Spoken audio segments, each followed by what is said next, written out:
What's up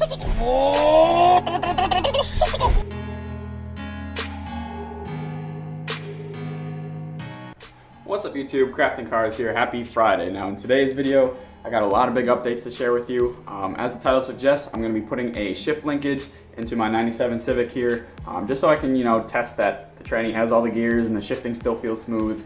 But the last video I made on the Civic was installing that fuel pressure regulator. I've done a lot of stuff since then, and I know it's been a while, but I want to get you guys updated.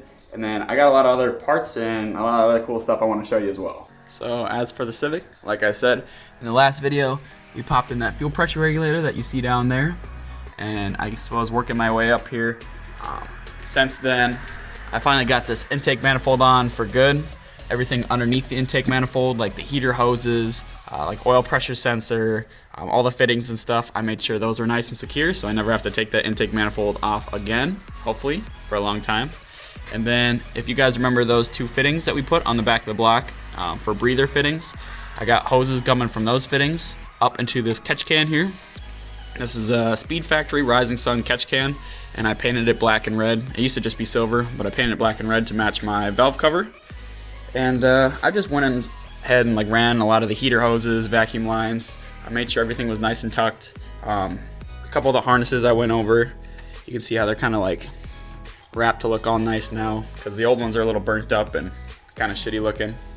I've got the headlights on, and then if you look over there, kind of big spoiler, but I got some good parts over there, intercooler and a radiator. I've actually had those mocked up already, so that's why you see these tabs here and those holes in my subframe, and or not my subframe, my radiator support. And as you can see, to make those fit, I had to cut out a piece of my radiator support, and my hood latch is gone now, so looks like the only way to secure my hood is to go hood pins. Oh boy, but that's okay, because those look sick anyway. So yeah, today, putting in this shift linkage, be able to test if all my gears are good. Oh, one other thing. This pump right here, since my turbo, I've mocked it up already, since the turbo sits so low, gravity doesn't help me out feeding the oil from my turbo into my drain pan there. So I had to get this pump installed in line, and I ran these hoses, so this is going to hook up to the turbo drain, and this hooks right up to the oil pan here, and basically it just sucks the oil out of the turbo, forces it into the pan instead of relying on gravity. Then, just a lot of shit. So as far as the interior goes, I'm kind of cleaning it up a little bit. I got some of the wiring straightened out.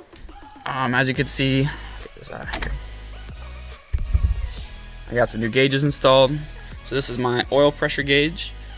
That's another thing. For the oil pressure gauge, I used to just tee it off the back of the block, but what I'm going to be trying to do for this setup is run it off the factory VTEC pressure switch. So hopefully that works. Not a lot of people do that. I've heard people do it on their S2000s all the time, but I never really see it for Civics. But I didn't want to run another tee off the back of the block because I wanted to keep that nice and clean back there. So yeah, we got the oil pressure gauge installed, and I got that wired up and everything. And then my air fuel ratio gauge right here, I got that installed as well. And I just need to run, I've got the power cables going to that, but I need a longer sensor cable running into the downpipe, so that's coming in the mail.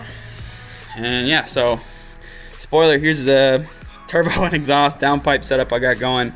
I already have the turbo clocked, and because I already had it mocked up, I've got the turbo clocked exactly how I want it. Just got to go kind of tighten everything up, make sure everything's sealed. And then I got this downpipe welded up. The turbo actually came with a downpipe to here, and since then I installed a Vibrant 3-inch resonator, and then I had to put a reducer and a V-band flange so it could hook back up to my 2.5-inch exhaust. And I tell you what, one day I'm going to change it all over to 3-inch, but not today. So yeah, let's get right into this video. I'm done talking and get the shift linkage thrown in the car. Alright, so here's the linkage I'm going to be putting in the car. I still have the stock shifter on there, but I'm going to be putting polyurethane bushings on the front and the rear here. I do have a short shifter for this. I have a Megan Racing short shifter. I don't know where the hell it went. Somewhere between moving houses and moving all my parts over, I lost it. But eventually, I want to save up for it's called an IRP short shifter.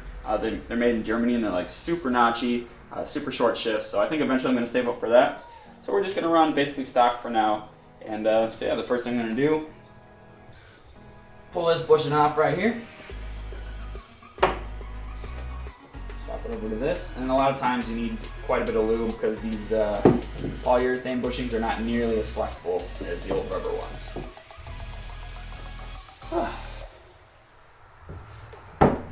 All right. Now I gotta do basically the same thing to the other side here.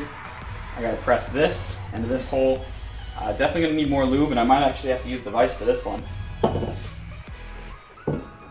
All right, fuck it, we're using the vise. Shit.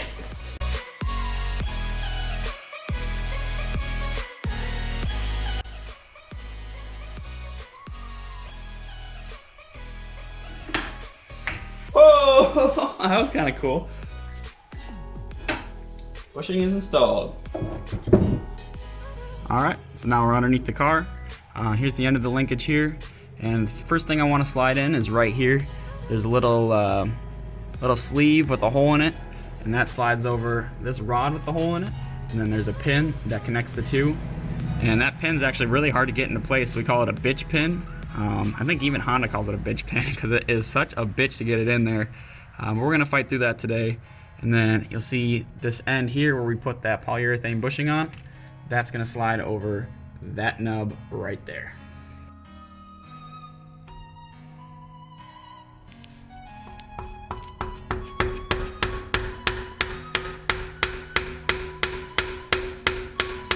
Well, with a little bit of country loving and the right tools for the job, I got that pin hammered in there. And the only issue I came across towards the end there, well, the whole thing was an issue, but towards the end there was about 1/8 of an inch sticking out of the pin, and you couldn't really hammer it anymore without crashing into everything else. So what I ended up doing was taking a screw here that fit perfectly into the hole. Then I taped the screw there, and then I started hammering on the screw, and that helped it sit flush. So now there's a retaining clip I can slide over this. Alright, so there's that. And I know there's a boot that slips over this too. I don't know where mine is right now, but I'll find it eventually. Alright, so now I'm going to slip this washer over here. I can take the linkage. I got it lubed up already. Slide that over there. There you go. Then you take this kind of funny shaped washer and this bolt here. Start threading that in. And then it's a 13mm socket. I'll just ratchet it down. All right, I did it till it's tight. Everything looks good and snug there. Solid, solid. Now I gotta bolt up that side.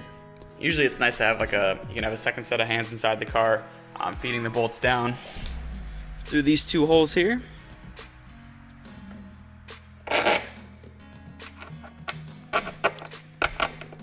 But what I'm probably gonna do is just tape these down, and then I'll crawl underneath the car and then use those bolts as alignment pins, and then thread the nuts on, and we should be good to go.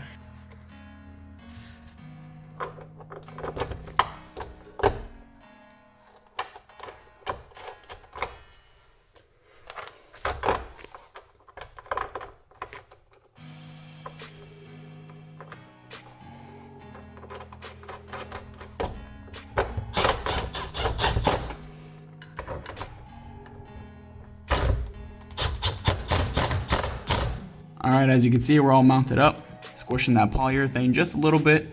Made sure to keep that bracket on there and get the two nuts on there real nice and snug. Alright, so we're back inside the car. Shifter looks good. You can pull the stupid tape off. As you can see, these bolts are nice and tight. Let's thread the knob on.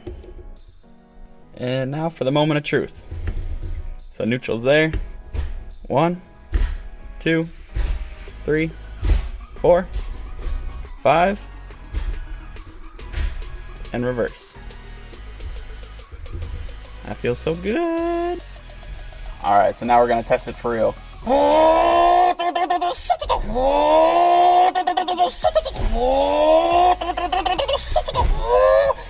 right, that's pretty good. It works pretty good. Everything feels tight. All right, and just like that, shift linkage is in, and as you can see, it's working great, which is a relief. Who knows, like, if all the gears are gonna hold good when, you know, you're hard driving out there, but you know, that's all part of the fun. So I had to make sure to get that shift linkage in first. I obviously wanted to start with, you know, the fun stuff, getting the turbo and everything mounted up. But once you get the turbo and the downpipe mounted up, it's pretty hard to get your shift linkage in because they kind of go through the same tunnel. So we got the shift linkage in first, and I suppose this coming Tuesday, I'll make a video putting on the turbo, the downpipe, hooking everything up to that, and maybe hooking up the rest of the exhaust. So stay tuned for that. Thanks again for tuning in to Crafting Cars. We'll see you then. And I think I just checked today, we're at 168 subscribers, so they're steadily going up. That's super exciting to see. But I know one of you out there wants to make it 169, so let's make this happen. Bye-bye.